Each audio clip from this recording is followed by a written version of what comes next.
Baik, mari pada kesempatan sore hari ini saya masih akan melanjutkan khotbah saya dari kitab Kisah Para Rasul.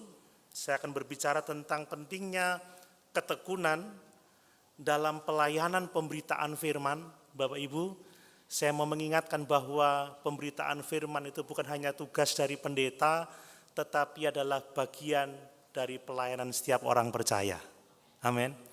Ya, tentang ketekunan dalam memberitakan firman dan bagaimana kita harus bijaksana, tetap kuat tatkala kita diperhadapkan kepada berbagai macam tantangan yang disebabkan oleh karena pemberitaan firman itu. Mari kita membaca di dalam Kisah Rasul pasal 13. Kisah Rasul pasal 13. Saya akan membaca ayat 42 sampai pasal 14 ayat 7. Kisah Rasul pasal 13 ayat 42 sampai pasal 14 ayat yang ke-7. Demikian firman Tuhan. Ketika Paulus dan Barnabas keluar, maksudnya keluar dari sinagoga, dari bait Allah untuk mengajar, mereka diminta untuk berbicara tentang pokok itu pula pada hari Sabat berikutnya. Setelah selesai ibadah, banyak orang Yahudi dan penganut-penganut agama Yahudi yang takut akan Allah mengikuti Paulus dan Barnabas. Kedua rasul itu mengajar mereka dan menasihati supaya mereka tetap hidup di dalam kasih karunia Allah. Pada hari Sabat berikutnya, datanglah hampir seluruh kota itu berkumpul untuk mendengar firman Allah. Akan tetapi ketika orang Yahudi melihat orang banyak itu, penuhlah mereka dengan iri hati dan sambil menghujat mereka membantah apa yang dikatakan oleh Paulus.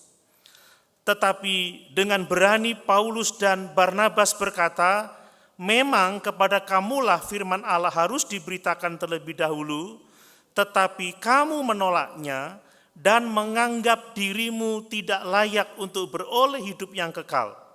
Karena itu kami berpaling kepada bangsa-bangsa lain. Sebab inilah yang diperintahkan kepada kami, aku telah menentukan engkau menjadi terang bagi bangsa-bangsa yang tidak mengenal Allah, supaya engkau membawa keselamatan sampai ke ujung bumi. Mendengar itu bergembiralah semua orang yang tidak mengenal Allah, dan mereka memuliakan firman Allah. Memuliakan firman Tuhan. Dan semua orang yang ditentukan Allah untuk hidup yang kekal menjadi percaya. Lalu firman Tuhan disiarkan di seluruh daerah itu. Orang-orang Yahudi menghasut perempuan-perempuan terkemuka yang takut akan Allah dan pembesar-pembesar di kota itu, dan mereka menimbulkan penganiayaan atas Paulus dan Barnabas dan mengusir mereka dari daerah itu. Akan tetapi Paulus dan Barnabas mengebaskan debu kaki mereka sebagai peringatan bagi orang-orang itu, lalu pergi ke Ikonium. Dan murid-murid di Antiokhia penuh dengan sukacita dan dengan Roh Kudus. Di Ikonium pun kedua rasul itu masuk ke rumah ibadat orang Yahudi, lalu mengajar sedemikian rupa, sehingga sejumlah besar orang Yahudi dan orang Yunani menjadi percaya. Tetapi orang-orang Yahudi yang menolak pemberitaan mereka memanaskan hati orang-orang yang tidak mengenal Allah dan membuat mereka gusar terhadap saudara-saudara itu. Paulus dan Barnabas tinggal beberapa waktu lamanya di situ. Mereka mengajar dengan berani karena mereka percaya kepada Tuhan. Dan Tuhan menguatkan berita tentang kasih karunia-Nya dengan mengaruniakan kepada mereka kuasa untuk mengadakan tanda-tanda dan mujizat-mujizat. Tetapi orang banyak di kota itu terbelah menjadi dua. Ada yang memihak kepada orang Yahudi, ada pula yang memihak kepada kedua rasul itu. Maka mulailah orang-orang yang tidak mengenal Allah dan orang-orang Yahudi bersama-sama dengan pemimpin-pemimpin mereka menimbulkan suatu gerakan untuk menyiksa dan melempari kedua rasul itu dengan batu. Setelah rasul-rasul mengetahui, menyingkirlah mereka ke kota-kota di Likaonia, yaitu Listra dan Derbe dan daerah sekitarnya. Di situ mereka memberitakan Injil. Haleluya. Puji Tuhan.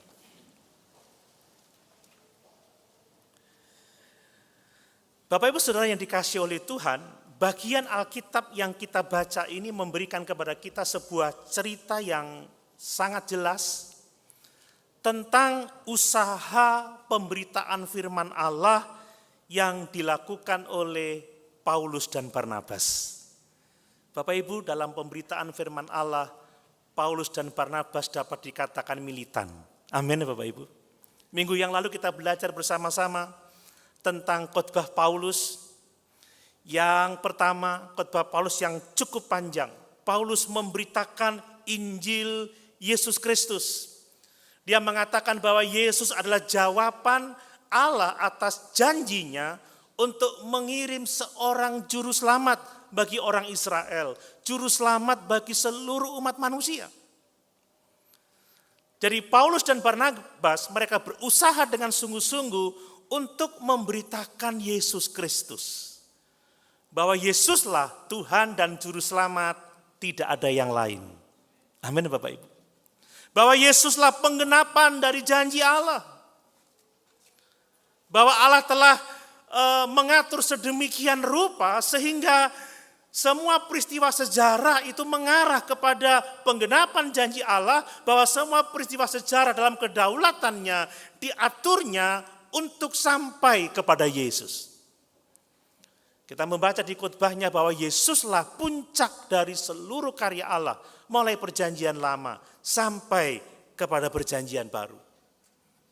Bapak Ibu luar biasa, sekali lagi kita membaca tentang usaha pemberitaan firman Allah yang dilakukan oleh Paulus dan Barnabas dengan luar biasa. Kemudian kita juga membaca dari ayat-ayat ini tentang ketekunan Paulus dan Barnabas saat mereka menghadapi perlawanan. Bapak Ibu, memberitakan Injil tidak akan pernah mudah. Amin. Selalu akan ada perlawanan. Dan kita membaca dalam teks kita bagaimana ada orang-orang yang percaya kepada pemberitaan para rasul, ada orang-orang yang mengikuti para rasul, tetapi juga ada orang-orang yang menolak, orang-orang yang menghujat, orang-orang yang pada akhirnya menimbulkan kerusuhan, mencoba menganiaya, bahkan membunuh mereka. Tetapi dalam penderitaan yang seperti itu mereka tetap tekun di dalam melayani pemberitaan firman. Mereka tetap sabar dalam menghadapi berbagai macam perlawanan. Memang melayani Tuhan itu harus sabar. Amin Bapak Ibu. Harus tekun. Pemberitaan firman itu seringkali membawa pertentangan. Karena tidak semua orang itu mau mendengar firman kebenaran. Bahkan di gereja sekalipun ada orang-orang yang tidak suka dengan khotbah-khotbah tertentu dan suka dengan model-model khotbah yang lain. Dan kebanyakan pemberitaan firman Allah yang murni itu seringkali tidak disukai karena firman Allah itu bermanfaat untuk mengajar, untuk menegur kesalahan, untuk memperbaiki kelakuan dan untuk mendidik orang di dalam kebenaran.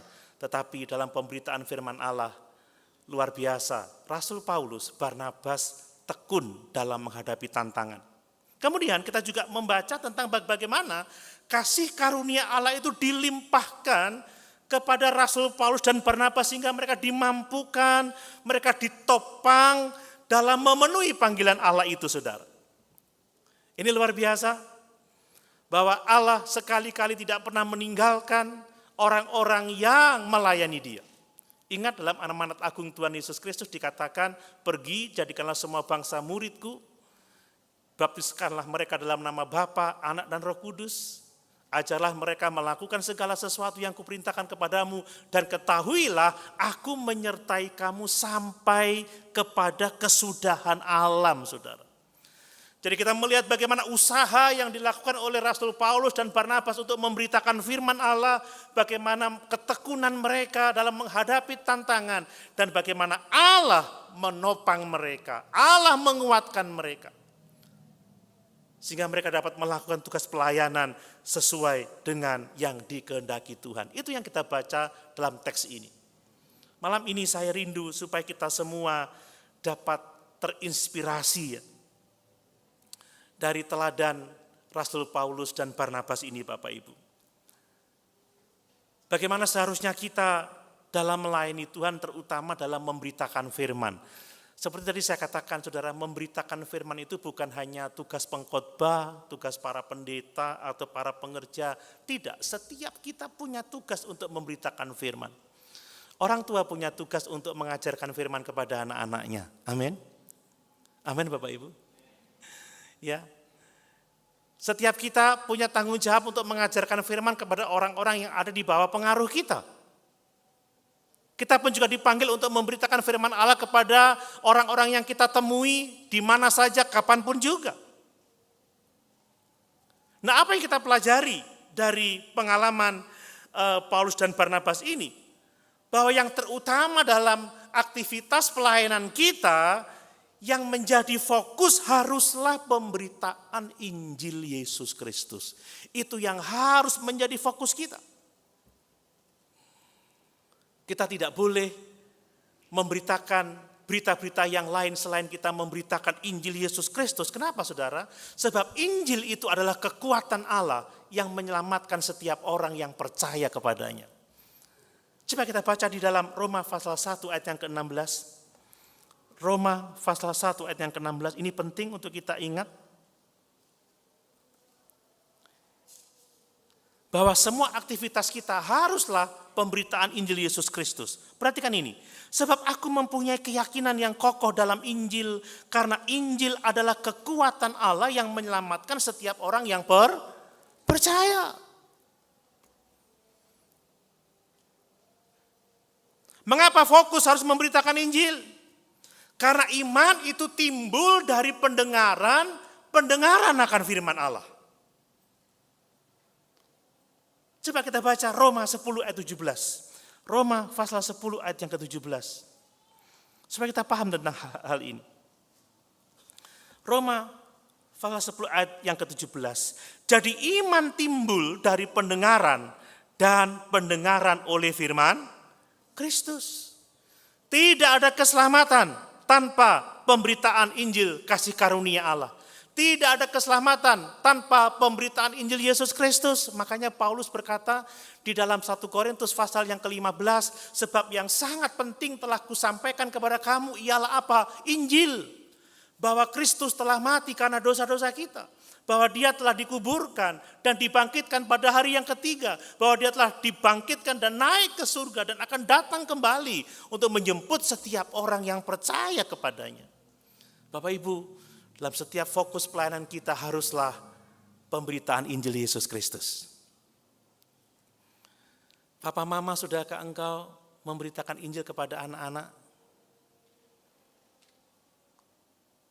Siapa di ruangan ini yang sudah pernah diinjili oleh papa mamanya? Boleh angkat tangan? Yang papa mamanya nginjilin kalian. Ada di sini yang selamat karena pemberitaan Injil orang tua? Ada? Halo? Masa takut? Angkat tangan itu gampang loh, saudara. Siapa di sini yang jadi Kristen karena penginjilan? Ada yang karena penginjilan? Terutama yang diinjili oleh orang tuanya. Ada? Lah enggak ada. Kebanyakan jadi Kristen karena keturunan. Yes, papa mamaku Kristen, ya aku Kristen. Sejak lahir dicatat agamaku Kristen, tapi enggak pernah kenal Injil, enggak pernah dengar Injil Yesus Kristus. Ngeri Bapak Ibu. Saya banyak menemukan bahwa sebagian besar murid di Sekolah Tinggi Alkitab Jember, sebagian besar mahasiswa-mahasiswi teologi tidak menjadi Kristen karena pemberitaan Injil. Dan itu bahaya yang sangat besar. Kekristenan tanpa Injil, kekristenan tanpa pengakuan akan keberdosaan kita, kekristenan tanpa mengakui keterbatasan kita, ketidaksanggupan kita dapat selamat dengan usaha kita sendiri, kekristenan tanpa mengakui Yesus sebagai satu-satunya Tuhan dan Juru Selamat yang telah memikul dosa-dosa kita, dan kekristenan tanpa percaya Yesus, menerima Yesus sebagai satu-satunya Tuhan dan Juru Selamat secara pribadi, maka itu kekristenan yang tidak sehat. Makanya pemberitaan Injil itu sangat penting. Amin Bapak Ibu. Saya mau bersaksi, kakek saya pendeta, ya tentunya ya sama nenek saya pendeta, mereka pelayan Tuhan. Beberapa tante saya pendeta. Tapi saya tidak pernah mendengar Injil sampai saya sudah bekerja. Saya Kristen, saya aktif di gereja, saya bermain musik gereja, saya bisa memegang semua alat musik, saudara. Saya bisa memegang semua alat musik. Tapi memainkan belum tentu bisa. Tapi saya baru bertobat ketika ada seorang benar-benar memberitakan Injil Yesus Kristus. Malu ya, cucunya pendeta terkenalnya apa? Nakal. Tapi setelah saya bertemu dengan Injil Yesus Kristus, saya berubah 180 derajat. Dan sejak itu hidup saya diperbarui, saya lahir baru, saya menerima panggilan Allah, dan saya melayani Tuhan sampai hari ini.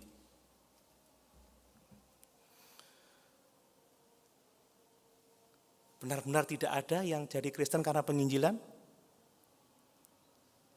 Sekarang pertanyaannya saya rubah. Di sini siapa orang tua yang sudah menginjili anak-anaknya? Papa mama yang sudah menginjili anak-anaknya? Loh kok nggak ada yang angkat tangan?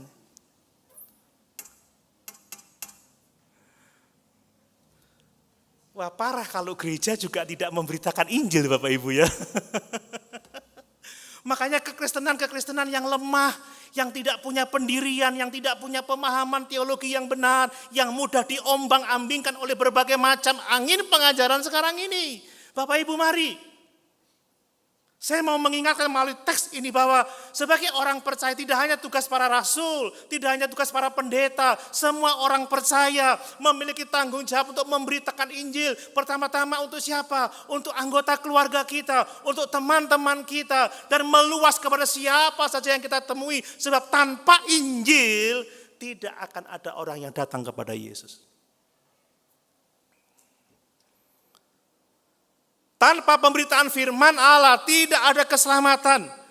Karena hanya Injil lah yang menjadi kekuatan Allah yang menyelamatkan setiap orang yang percaya. Bahwa iman itu timbul dari pendengaran akan firman Allah. Bapak Ibu yakin kalau mati hari ini langsung masuk surga? Loh cuma sedikit. Yakin selamat Bapak Ibu? Amin. Kalau orang Injilnya benar saudara, yakin betul. Bahwa kapanpun Tuhan memanggil kita pasti selamat, kita pasti masuk surga. Amin. Nah mari saudara kita didorong untuk benar-benar fokus pada pelayanan pemberitaan Injil. Saudara saat kita bincang-bincang dengan anak-anak kita, sudahkah kita membicarakan Injil dengan teman-teman kita? Adakah kita fokus untuk memberitakan Injil supaya ada jiwa-jiwa yang dijangkau dan dimenangkan? Bukan menceritakan indahnya gereja kita, hebatnya musik gereja kita, parkirnya yang luas, penerima tamunya yang oke, enggak. Tapi beritakan Injil Yesus Kristus. Karena Injillah kekuatan Allah yang menyelamatkan setiap orang yang percaya kepada. Itulah yang diusahakan, yang diperjuangkan oleh Rasul Paulus dan Barnabas. Mereka memberitakan Injil Yesus Kristus. Nah kemudian, kisah ini juga mendorong kita untuk apa? Untuk bertekun dalam menghadapi tantangan tatkala kita memberitakan firman. Tantangan tatkala kita memberitakan Injil. Bapak Ibu, Injil itu selalu mendatangkan pertentangan. Tidak semua orang mau percaya kepada Injil. Ya, Kalau kita membaca dalam kisah ini, ada yang menerima, ada yang menolak. Ada yang mendatangkan huru-hara karena menolak, ada yang memfitnah, ada yang menghujat, ada yang melempari dengan batu, ada usaha untuk membunuh. Nah, seringkali kita menjadi takut, kita ini orang yang tidak suka konflik, betul? Ya, kita paling menghindari konfrontasi. Makanya kenapa kita tidak memberitakan Injil? Karena kita takut ada konfrontasi, kita takut orang menolak, tidak mau menerima, dan mungkin menjauhi kita. Tapi tidak dengan Rasul Paulus. Rasul Paulus tidak takut konfrontasi. Rasul Paulus tidak takut diusir, tidak takut ditolak, tidak takut dilempari dengan batu. Tetapi tidak berarti mereka sembrono. Sebab tatkala mereka tahu bahwa mereka akan dibunuh, mereka pergi ke daerah lain untuk memberitakan Injil di tempat lain. Bapak Ibu, jangan takut mengalami penolakan dalam pemberitaan Injil. Jangan takut dikatakan sok rohani, amin. Karena memang kita bukan sok rohani, tetapi karena kita memang adalah manusia-manusia rohani. Jangan takut dikatakan sok suci, karena kita adalah orang-orang yang telah dikuduskan oleh darah Yesus Kristus. Amin. Itu panggilan kita. Bapak Ibu, saya mengalami banyak tantangan dalam memberitakan Injil. Wah, kalau saya mau cerita panjang. Ya, saya kalau memberitakan firman, saya menjelaskan Injil, saya memberitakan firman, banyak tantangan. Waduh, masa khotbah membaca ayat sampai 20-30 ayat, baca satu ayat aja nanti terus banyak ceritanya, kesaksian ngalor ngidul, itu enggak memberitakan Injil, saudara. Ya kadang-kadang, aduh kalau ngomong seperti itu, ya kalau mau cerita panjang lah, tetapi kita harus tetap tekun memberitakan firman. Amin saudara. Orang mau kritik apapun juga, karena panggilan saya bukan untuk memberitakan diri saya, bukan untuk memberitakan sesuatu yang lain. Panggilan saya adalah untuk mengajarkan firman Allah. Bapak Ibu jangan pernah takut, jangan pernah menyerah ketika ada tantangan. Amin. Terus beritakan Injil, itu yang benar saudara. Dan kemudian saudara, mengapa kita harus memberitakan Injil? Sebab hanya firmanlah, hanya kebenaranlah yang akan memerdekakan kita. Amin. Amin. Tanpa kebenaran kita tidak akan pernah dimerdekakan dari belenggu-belenggu dosa. Coba kita baca di dalam Yohanes pasal 8 ayat 31 sampai 32. Demikian firman Tuhan. Maka katanya kepada orang-orang Yahudi yang percaya kepadanya, jikalau kamu tetap dalam firman-Ku, kamu benar-benar adalah murid-Ku, dan kamu akan mengetahui kebenaran, dan kebenaran itu yang akan memerdekakan kamu. Kalau kita mau jadi orang-orang yang merdeka, merdeka dari belenggu dosa, merdeka dari ikatan kuasa-kuasa kegelapan, maka kita harus tetap tinggal di dalam firman Tuhan. Karena firman Tuhan itulah yang akan membuat kita memiliki pengenalan akan kebenaran. Dan kebenaran itulah yang memerdekakan kita. Jadi kalau firman tidak diberitakan, kalau firman tidak diajarkan, orang tidak mengetahui kebenaran. Dan kalau orang tidak mengetahui kebenaran, orang tidak dimerdekakan. Makanya jangan menyerah terhadap tantangan. Amin Bapak Ibu.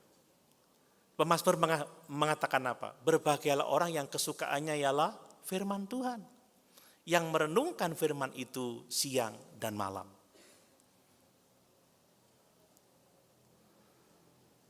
Berkatnya sangat luar biasa. Ya, sekalipun iblis tidak suka kita memberitakan firman, dia berusaha untuk menghalang-halangi kita, untuk mengganggu kita, bahkan untuk mengancam kita. Tetapi tetap setia beritakanlah Injil. Dan yang berikutnya ini memberi inspirasi kepada kita supaya kita bersandar pada kasih karunia Allah yang memampukan kita dan yang menopang kita untuk kita dapat melayani Dia dalam pelayanan pemberitaan firman Allah. Bapak Ibu, ketika saya menyampaikan firman Allah yang seperti ini, saya bersandar kepada Allah. Saya tidak bersandar kepada kekuatan saya, kecakapan saya untuk mengatur kata-kata. Ya, saya tidak bersandar kepada kemampuan saya, ngomong sana, ngomong sini gitu ya. Tapi saya percaya kepada kuasa Roh Kudus yang akan berbicara dalam kehidupan Bapak Ibu Saudara sekalian. Amin. Ini yang penting bagi kita Bapak Ibu. Ketika engkau memberitakan firman Allah, beritakan. Bersandar kepada kasih karunia Allah, bersandar kepada topangan Allah, bersandar kepada penguatan dari Allah, maka engkau akan melihat bahwa pelayanan kita diberkati oleh Tuhan. Amin. Mari saya akan menyampaikan beberapa hal berkaitan dengan pemberitaan Injil ini saudaraku. Yang pertama perhatikan bahwa ternyata Allah itu berdaulat dalam pelayanan pemberitaan firman. Menarik sekali kita membaca di sini bahwa perjalanan misi dari Paulus dan Barnabas itu menggambarkan kedaulatan Allah yang sangat nyata dalam misi pelayanan mereka. Allah yang membuka pintu bagi Rasul Paulus untuk pergi ke mana? Untuk pergi ke Antiokhia, untuk pergi ke Pisidia, untuk pergi ke Ikonium, untuk pergi ke Derbe, untuk pergi ke Listra. Itu Allah yang membuka pintu bagi mereka. Allah juga yang membuka hati bagi para pendengarnya. Menarik sekali bahwa setelah Paulus selesai memberitakan firman dan mereka meninggalkan rumah ibadat itu, mereka meminta supaya Paulus memberitakan topik yang sama di hari Sabat berikutnya. Itu pekerjaan Allah, saudara. Itu pekerjaan Allah. Bukan Paulus yang berkuasa membuka pintu pergi ke daerah-daerah itu, tetapi Allah yang membuka pintu bagi mereka. Bukan Paulus yang membuka hati orang-orang untuk percaya, tetapi Allah lah yang membuka hati mereka untuk percaya. Demikian Bapak Ibu berdoalah kepada Tuhan tatkala saudara terbeban untuk memberitakan Injil, memberitakan firman kepada siapapun juga, sebab Allah lah yang membuka pintu dan Allah lah yang membuka hati orang-orang untuk menerima kebenaran. Amin. Ini luar biasa Bapak Ibu. Bahkan Injil sampai ke ujung bumi itu adalah kedaulatan Allah. Hal ini meyakinkan kita bahwa upaya pemberitaan firman, upaya pemberitaan Injil itu pada akhirnya adalah pekerjaan Tuhan, bukan usaha kita. Kita adalah alat di tangan Tuhan, Allah lah yang menuntun kita, Allah lah yang menggiring kita, Allah lah yang membawa kita kepada momen-momen tertentu, ketemu dengan orang-orang tertentu, dan Dialah yang memberi kesempatan bagi kita untuk memberitakan firman Allah. Mari kita percaya pada kedaulatan Allah ini saudara. Nah kemudian kita juga diajar untuk bertekun dalam menghadapi pertentangan saudara. Dan kita juga dipanggil supaya Injil diberitakan kepada semua orang tanpa terkecuali. Kepada semua orang sampai ke ujung bumi. Dan mari kita percaya bahwa Allah lah yang menguatkan kita, Allah lah yang menolong kita, memampukan kita. Supaya kita dapat menunaikan tugas tanggung jawab yang telah Tuhan percayakan kepada kita dalam pemberitaan firman Allah. Bapak Ibu, ada beberapa hal penting yang saya akan sampaikan lebih detail. Yang pertama perhatikan bahwa tujuan utama atau motif utama kita dalam memberitakan firman adalah kemuliaan Allah saat ada jiwa-jiwa yang diselamatkan. Amin. Inilah yang seharusnya menjadi motivasi kita dalam memberitakan Injil. Saya menyampaikan firman supaya Allah dipermuliakan tatkala ada orang-orang yang sungguh-sungguh datang kepada Yesus, menerima Yesus sebagai Tuhan dan Juru Selamatnya secara pribadi. Tujuan utamanya adalah kemuliaan Allah. Dan berbicara tentang keselamatan orang-orang pilihan Allah, ternyata Tuhan itu memiliki yang disebut dengan orang-orang pilihan. Tuhan itu memiliki umat pilihan Bapak Ibu. Jadi di dunia ini ada banyak orang-orang pilihan Allah yang belum diselamatkan dan Allah mau kita memberitakan Injil supaya umat-umat pilihan itu dapat percaya dan diselamatkan.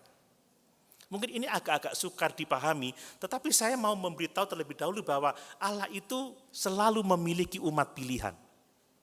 Allah itu memiliki orang-orang pilihannya. Coba kita baca Matius 24 ayat 22. Matius 24 ayat 22. Allah itu punya orang-orang pilihan, saudara. Dan di antaranya adalah saudara dan saya. Amin. Ayat 22. Dan sekiranya waktunya tidak dipersingkat, maka dari segala yang hidup tidak akan ada yang selamat. Akan tetapi oleh karena orang-orang pilihan, berarti kan, oleh karena orang-orang pilihan, waktu itu akan dipersingkat. Jadi ada yang namanya orang-orang pilihan.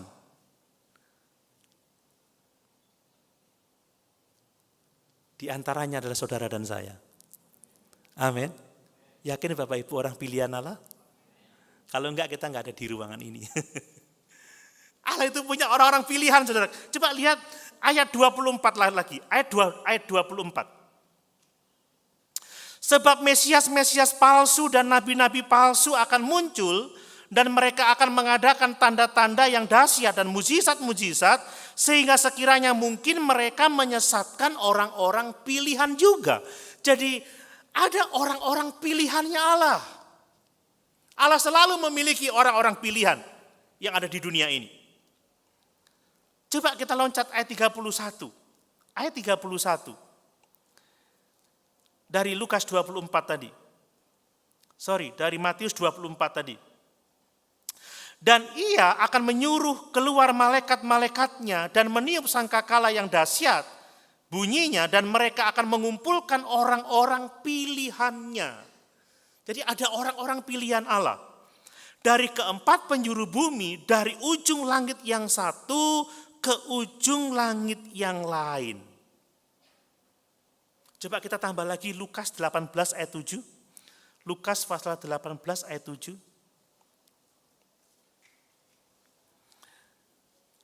Ya. Tidakkah Allah akan membenarkan orang-orang pilihannya yang siang malam berseru kepadanya? Dan adakah ia mengulur-ngulur waktu sebelum menolong mereka? Jadi ada orang-orang pilihan Allah. Allah memiliki umat pilihannya, saudara. Dan di dalam teks ini, saudara, orang-orang pilihannya itu merujuk kepada apa yang dikatakan Rasul Paulus di ayat yang ke-48. Coba kita baca dari Kisah Rasul pasal 13 ayat yang ke-48. Kisah Rasul 13 ayat yang ke-48. Perhatikan firman Tuhan. Ya. Mendengar itu bergembiralah semua orang yang tidak mengenal Allah dan mereka memuliakan firman Tuhan dan semua orang yang ditentukan Allah untuk hidup yang kekal. Itu adalah orang-orang pilihan Allah, itu adalah umat pilihannya menjadi percaya. Bapak Ibu, Allah itu memiliki umat pilihan. Allah itu memiliki orang-orang yang telah dipilihnya, yang telah ditentukannya untuk hidup yang kekal. Dan Alkitab dengan jelas mengajarkan bahwa pemilihan itu bukan berdasarkan kepada keberadaan manusia, tetapi sepenuhnya adalah karena kasih karunia Allah.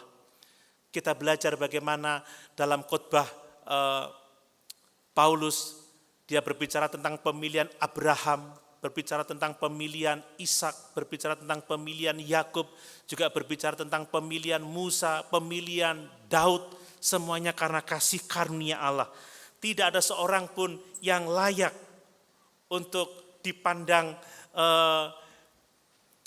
benar oleh Tuhan. Semua itu sepenuhnya karena pilihan Allah. Coba kita baca di dalam Roma 9 ayat 11 sampai 12. Roma 9 ayat 11 sampai 12. Ya, sebab waktu anak-anak itu belum dilahirkan dan belum melakukan yang baik atau yang jahat, supaya rencana Allah tentang pemilihannya diteguhkan, bukan berdasarkan perbuatan, tetapi berdasarkan panggilannya.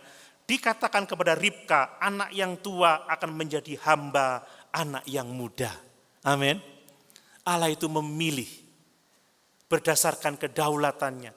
Allah itu memilih berdasarkan kasih karunia-Nya, dan Allah memiliki orang-orang pilihannya, saudara.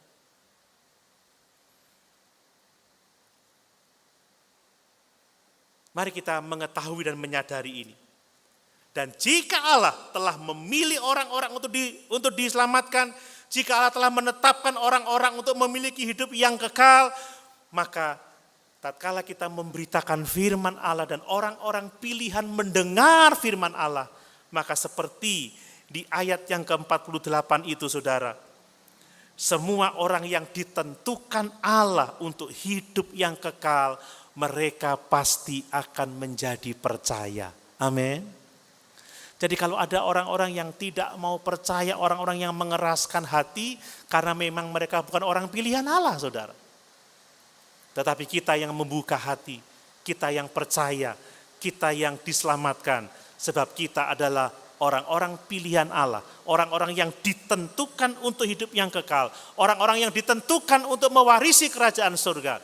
Maka oleh pemberitaan Injil itu kita menjadi percaya. Bapak Ibu percaya Yesus? Amin. Itu artinya Bapak Ibu adalah orang-orang pilihan Allah. Nah, untuk orang-orang pilihan Allah ini diselamatkan saudara, maka kita harus memberitakan firman. Kita harus memberitakan Injil saudara. Ini harus kita perhatikan. Banyak orang yang berpikir kalau Allah sudah memilih orang maka tidak perlu Injil diberitakan. Maka tidak perlu firman disampaikan. Oh tidak demikian. Allah menetapkan bahwa jalan orang pilihan diselamatkan adalah melalui pemberitaan firman Allah. Amin. Jadi kita perlu memberitakan Injil dengan sungguh-sungguh supaya apa? Supaya orang-orang pilihan Allah itu pada akhirnya diselamatkan. Dan saya berjuang dengan sungguh-sungguh untuk memberitakan firman Allah. Supaya orang-orang pilihan Allah yang mendengar firman yang saya sampaikan, mereka diselamatkan oleh anugerah dan iman kepada Allah. Bapak Ibu, ini kebenaran firman Allah yang jelas. Coba kita baca 2 Timotius 2 ayat yang ke-10. 2 Timotius 2 ayat yang ke-10. Perhatikan apa kata Rasul Paulus, ya. 2 Timotius 2 ayat yang ke-10. Karena itu aku sabar menanggung semuanya itu bagi orang-orang pilihan Allah, supaya mereka juga mendapat keselamatan dalam Kristus Yesus dengan kemuliaan yang kekal. Amin. Bapak Ibu lihat, Paulus menderita aniaya dalam pelayanan pemberitaan firman. Paulus dibenci, Paulus diusir, Paulus coba dilempari dengan batu, tetapi dia mau menanggung semuanya itu untuk apa? Supaya orang-orang pilihan Allah, supaya saudara dan saya mendapat keselamatan dalam Kristus Yesus dengan kemuliaan yang kekal. Mari saudara, kita mau dengan sungguh-sungguh memberitakan Injil. Sebab itulah cara yang ditetapkan oleh Allah supaya orang-orang pilihannya itu diselamatkan.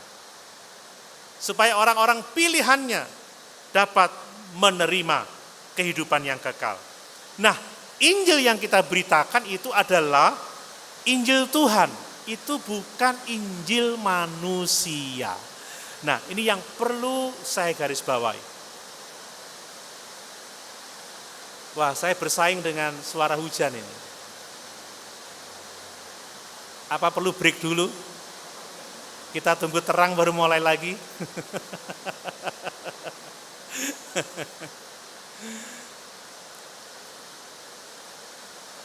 Ini godaan untuk berhenti saudara.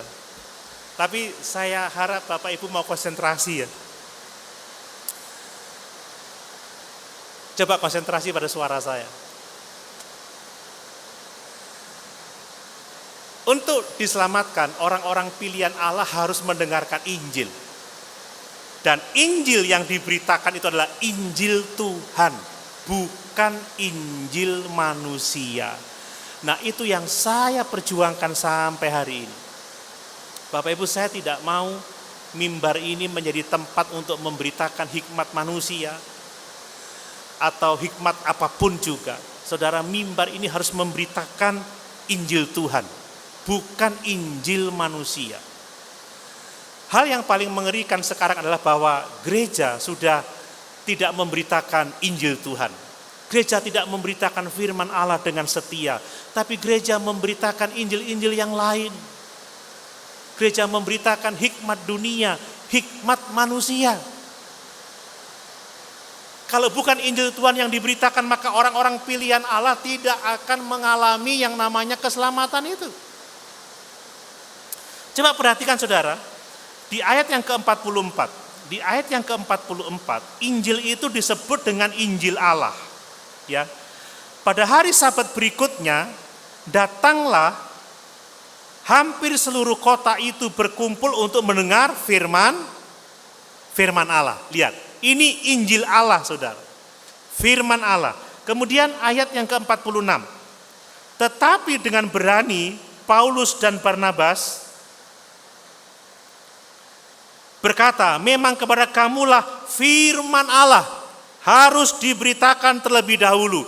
Jadi Injil yang diberitakan haruslah Injil Allah, haruslah firman Allah. Kemudian Lukas juga menyebutnya sebagai firman Tuhan. Coba lihat ayat 48. Ayat 48.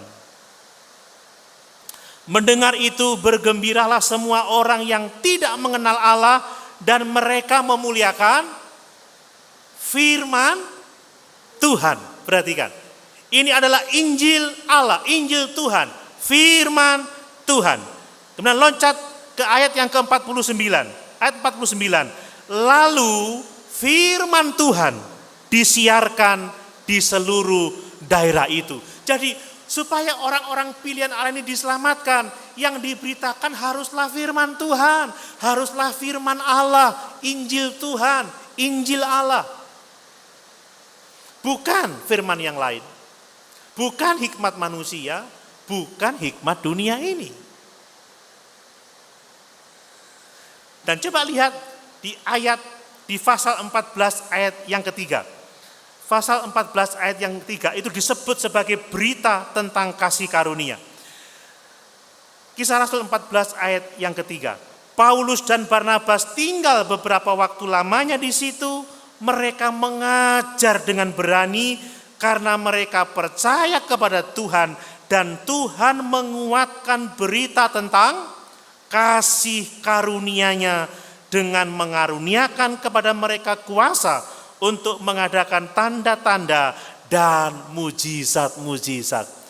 Jadi firman yang mendatangkan keselamatan bagi orang-orang pilihan Allah adalah firman Allah, Injil Allah, adalah firman Tuhan, itulah Injil Tuhan, adalah berita tentang kasih karunia-Nya. Berita tentang kasih karunia Tuhan adalah berita tentang kasih karunia Allah. Bapak Ibu jangan mau mendengar Injil-Injil yang lain. Amin.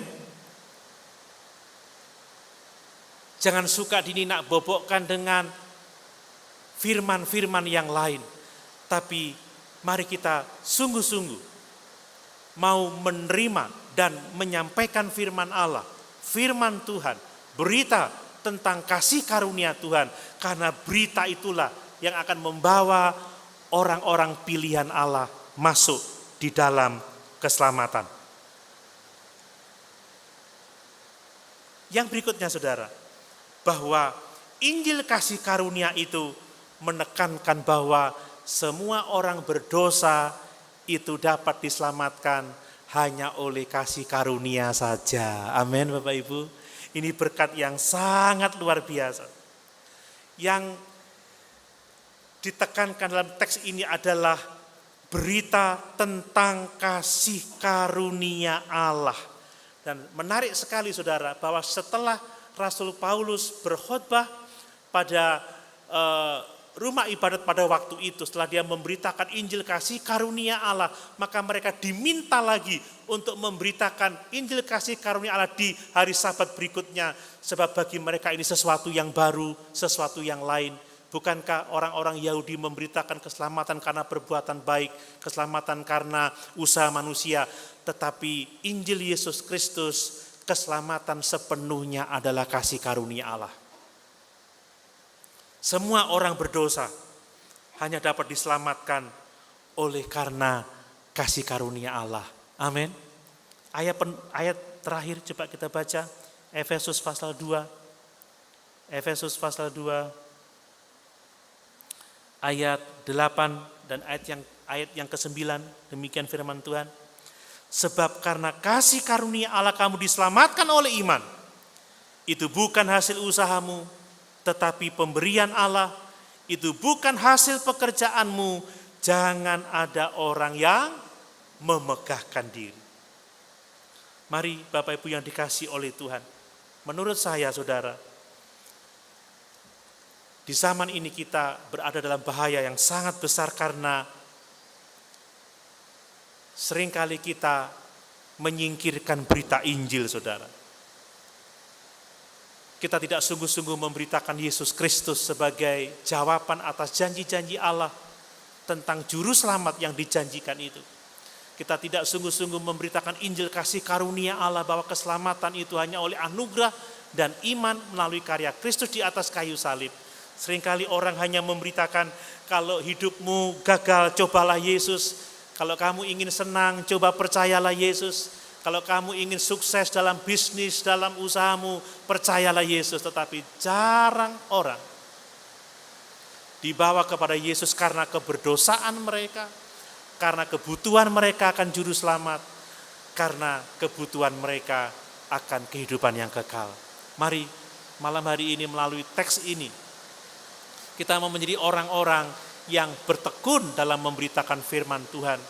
Dan menjadi orang-orang yang tetap tabah, yang tetap setia memberitakan firman, sekalipun ada begitu banyak tantangan. Sebab firman Allah, firman Tuhan, Injil adalah kekuatan Allah yang menyelamatkan setiap orang yang percaya kepadanya. Amin. Sama-sama kita berdiri.